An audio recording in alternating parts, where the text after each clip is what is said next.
हे राज्य विधिमंडळाचं अधिवेशन सुरू आहे, तसं संसदेतही अधिवेशन सुरू आहे आणि तिथे भाषणात अमित शहानी आणि तुमच्यावर आणि तुमच्या पक्षावर टीका केलेली आहे. जो न्यायमूर्तींविरोधात महाभियोग चालवला जातो आहे, जो प्रस्ताव विरोधी पक्षाकडून दिला गेलाय, त्यात तुमच्या पक्षाच्या नेत्यांनी काय पण कशा विषय काय तो जो मदुराईचा प्रश्न आहे, जो गृहमंत्र्यांना आहे, मला वाटतं तो एक जरा फोटो एक मिनिट सांगतो. अमित शहाचं विधान आहे की उद्धवजींच्या पक्षांनी आणि उद्धवजींनी या प्रस्तावावर सही करावी. नाही पण काय म्हणून सही करू नये असं त्यांना वाटतं? कोणत्या विषयावर? नहीं सर, मामला ऐसा है नहीं, मामला समझ में आ गया, लेकिन वो क्या कहना, अरे भाई कहना क्या चाहते हो? हिंदुत्वाचा ना, मग असं बोला ना. आता अमित शाह फार मोठे हिंदुत्ववादी आहेत आणि त्यांचा एक फोटो कोणीतरी ट्विट केलेला आहे. कारण हिंदुत्व मला अमित शहाने शिकवण्याची गरज नाहीये आणि भाजपाने तर अजिबात नाही आणि संघाने पण नाही.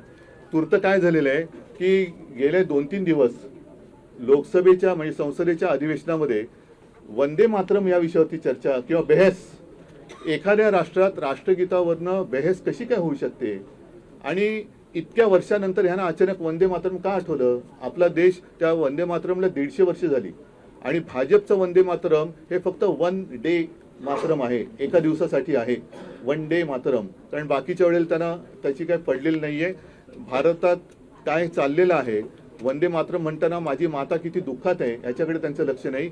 पण हिंदुत्वावरनं आम्हाला अमित शहा जे विचारतायत, त्या अमित शहानं आम्हाला प्रश्न विचारायचा तुमच्या सगळ्यांच्या माध्यमातून की तुमच्या मंत्रिमंडळात गोमांस खाणारे मंत्री आहेत आणि ते सांगतात की मी गोमांस खातो, कोण मला अडवतोय बघतो. आणि एवढंच नाहीये तर हा एक फोटो आहे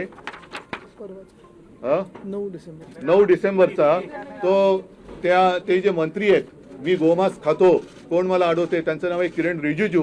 त्यांच्याबरोबर अमित शहा जेवतायत. आता त्यांच्या थाळीत आणि यांच्या थाळीत काय आहे मला माहिती नाही, पण अमित शहाना जर हिंमत असेल, माझ्या हिंदुत्वावरती त्यांना शंका घ्यायची असेल, तर पहिलं रिजिजूंना त्यांनी मंत्रिमंडळातून काढलं पाहिजे. कारण रिजिजू गोमांस खातात ते स्वतः ते बोललेले आहेत. त्याच्यानंतर आणखीन एक मुद्दा तुम्हाला सांगतो, तो म्हणजे गेल्या काही दिवसात दिल्लीमध्येच संघाच्या कार्यालयासाठी प्राचीन मंदिर पाडलं.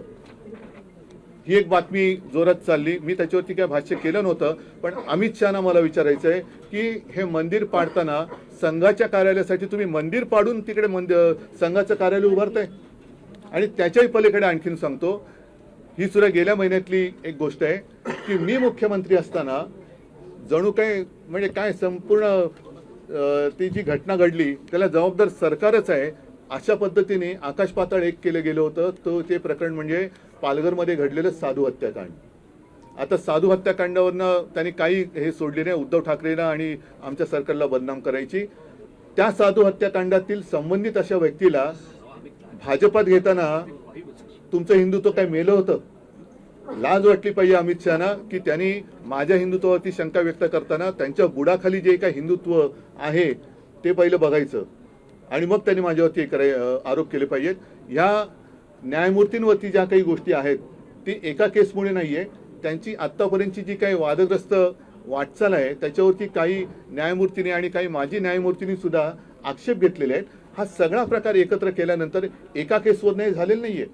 आणि कधीही कुठल्याही बाबतीत म्हणजे त्या मंदिराच्या आवारात दिवा लावण्यावरून हा जो काही वाद आहे, मंदिराच्या आवारात दिवा लावला गेलाच पाहिजे, तिकडे रोषणाई, तिकडे हिंदू सण साजरे झालेच पाहिजे, उत्सव साजरे झालेच पाहिजेत, या मताचा मी आहे, माझी शिवसेना आहे. आणि हिंदुत्वावरनं अमित शहानी शिकवू नये. कारण परत एकदा सांगतो की वंदे मातरम ही चर्चा त्यांनी मला असं वाटतं की संघाचे कपडे उतरवण्यासाठी घेतली की काय. कारण त्याच्यावरनं बऱ्याच काही गोष्टी आता बाहेर आल्या. अगदी ते ज्यांना देव मानतात त्या श्यामाप्रसाद मुखर्जींचे सुद्धा मुस्लिम लीग बरोबरचे काय साटलोटं होतं आणि स्वातंत्र्य चळवळीमध्ये त्यांनी चले जावला कसा विरोध केला होता. फजलुल हक बरोबर बंगालच्या सरकारमध्ये ह्यांचे देव, त्यांचे देव माझे नाहीत, श्यामाप्रसाद मुखर्जी हे देशप्रेम बाजूला ठेवून कसे सामील झाले होते हे सगळं आता आलेलं आहे. आणि 3 ठिकाणी तिकडे त्यांनी मला वाटतं मुस्लिम लीग बरोबर सरकार स्थापन केली होती आणि हे यांचे स्थापन करते, यांचे सिंध सेंट्रल प्रोव्हिन्स आणि 3 हे यांचे राजकारणातले जन्मदाते आणि ते आम्हाला आम्हाला हिंदुत्व शिकवायचं. त्याच्यामुळे अमित शहानी मला हिंदुत्व शिकायच्या भानगडीत पडू नये, कारण जर का आणखीन काही गोष्टी काढल्या तर बऱ्याच गोष्टी त्यांच्या बाहेर येतील. अगदी जिनांच्या थडग्यावरती कोणी जाऊन डोकं टेकलं होतं पासून बऱ्याच गोष्टी बाहेर येतील. नवाज शरीफचा केक कोणी खाल्ला होता इथपासून बऱ्याच गोष्टी बाहेर येतील. अगदी देशाबरोबर अतिरेकी कारवाया करणाऱ्या पाकिस्तानबरोबर त्यांचा पोरगा क्रिकेट खेळतोय तेव्हा ह्यांचं हिंदुत्व कुठे जातं, कोणत्या टोपीखाली दडतं.